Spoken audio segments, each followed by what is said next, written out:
มอยสุงค่ะเมื่อในเป็นวันที่5เดือนธันวาคมที่12ปี2025เป็นวันศุกร์ในตอนได้ข่าวสายหมอหอมที่อ่อนเอาพี่น้องเฮาค่ะมาถอมมาลิเพียนโดยเครื่องใจไฟฟ้า6มิลอันเฮาค่ะเกิงหลีใกล้ถอนสายมันเข้าๆออกๆว่าจังไหนเนี่ยค่ะเมื่อวันที่4เดือนธันวาคมที่12ปี2025ได้มีข่าวง่าวออกมาว่าโพโรงเรียนเขาไล่ออกมาปืนผ่าวปันฟ้างเติ้นถึงปันก้นวานก้นเมืองว่า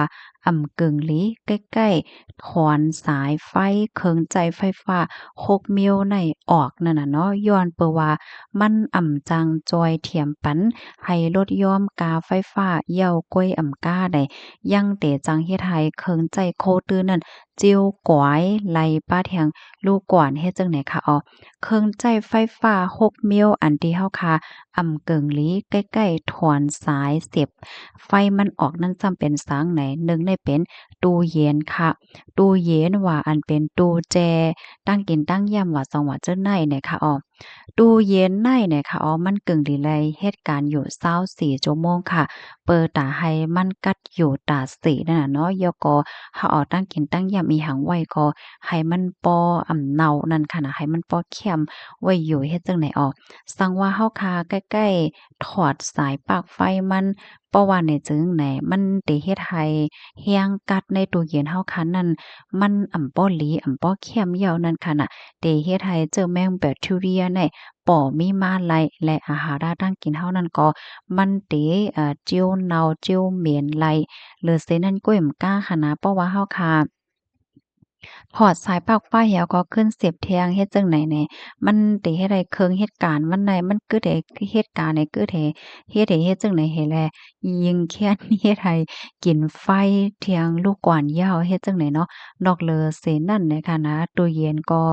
ยังเตจู้ก๋วยป้าเที่ยงลูกกว้านนะคะเพราะว่าเฮาค่ะใกล้ถอน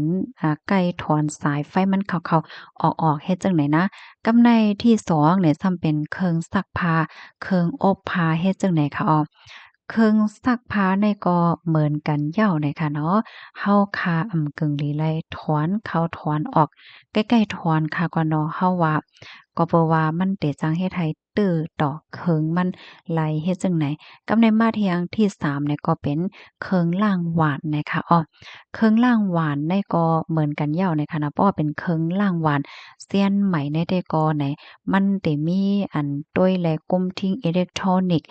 โปรแกรมเหมือนจังหวะตังเข่งข้าวยามมันว่าสังว่าเฮ็ดจั่งไหนไว้มันตั้งค่าไว้หลายเมียวหลายเสียนั่นค่ะน่ะสังจังหนังว่าเฮาคาถอดปลั๊กไฟมันในจึงไหนมันติเฮ็ดให้เฮาคาตั้งค่าไว้เลยจังได๋มันจังหายกว่าเสียก็เฮ็ดให้ขิงข้าวยามตั้งไว้ว่าสังว่าเฮ็ดจั่งใดก็มันเหมือนเก่านั่นค่ะน่ะมันติเฮ็ดให้เซ็งขิงเซ็งข้าวยามว่าเฮ็ดจั่งนั้นก้อยแหน่ค่ะบ่ย่อก็เคิงเฮาขามให้มันก็ซ้ำเตเจ้ากวยนะคะว่ามันเต็มขามเฮ็ดจั่งใดวะนะกับในมาแทงอันหนึ่งค่ะที่4ค่ะเนาะเราเตอร์วายฟายค่ะเครื่องใจโคตื้อเกี่ยวกับเลยลองเปิ้นฮ้องว่ามอเขาฮ้องว่าจั่งหือพี่น้องที่พี่น้องใครอยู่นั่นเราเตอร์เนี่ยเขาฮ้องเนาะเป็นที่เครื่องวายฟายหมังเฮิรนที่เปิ้นใจวายฟายนั่นค่ะนะอ่ามอวายฟายนั่นค่ะนั่นที่ไฟมันแรงๆออกมาแล้วจั่งใดเนี่ยค่ะนะ อันนี้ก็เหมือนกันเหย้าในคะเนาะเฮาคากึ่งลี้ไลกว่าถอนไฟมันแปดค่ะเพราะว่าเฮาคาใกล้ถอนเข้าถอนออกเพราะว่าเนี่ยจึงมันติเฮ็ดให้เน็ตเฮาคาขาดถ้า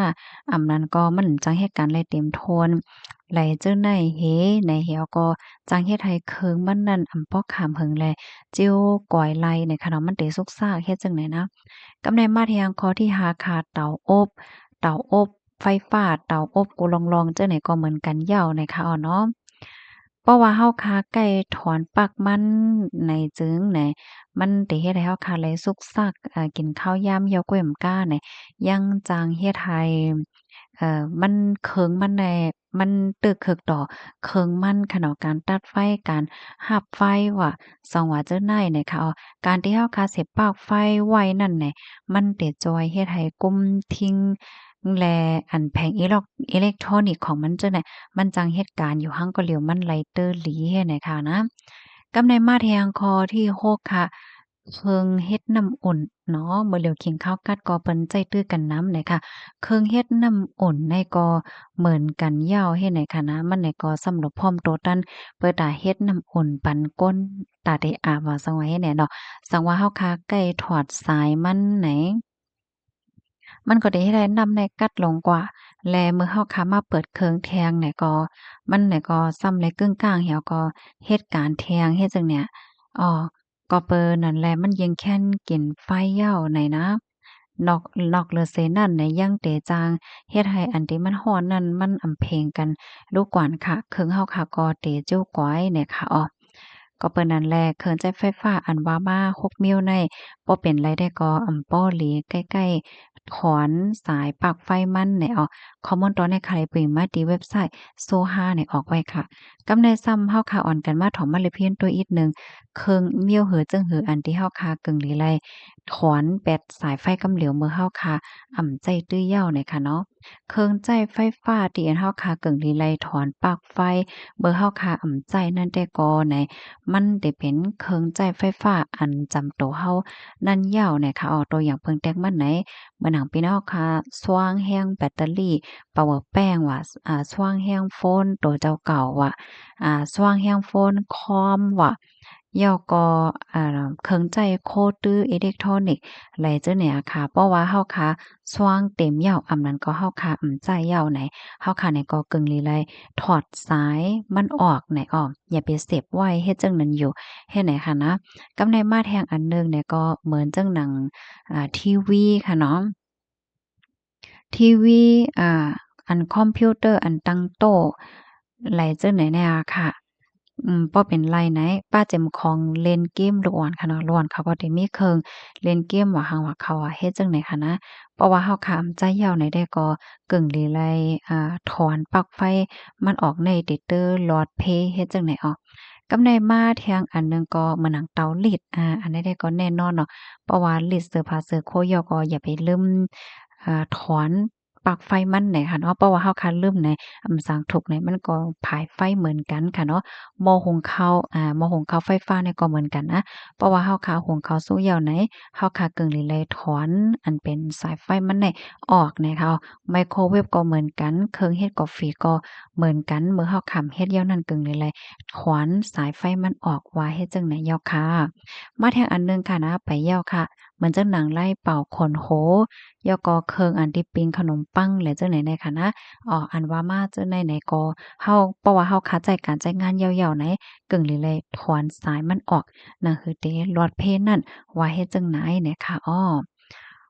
ค่ะข้อมูลตอนนี้เด็กก็ค่ะเลยปืนมาที่ห้องการเอไอเด้อค่ะเนาะเอไอลาดปันเลยค่ะนะได้ก็ได้เลยว่าเป็นรองตีจำโตเลยค่ะเนาะนั่นคือพี่น้องค่ะได้เลยฮู้เลยฟังกันนั้นก็แค่นต่อใจกันสืบเพิ่นแพ่แชร์ขวาใส่กำค่ะนะยินจมเย็นนำค่ะย้อนให้รถเพ่กันกูก็ค่ะหมายสงค่ะ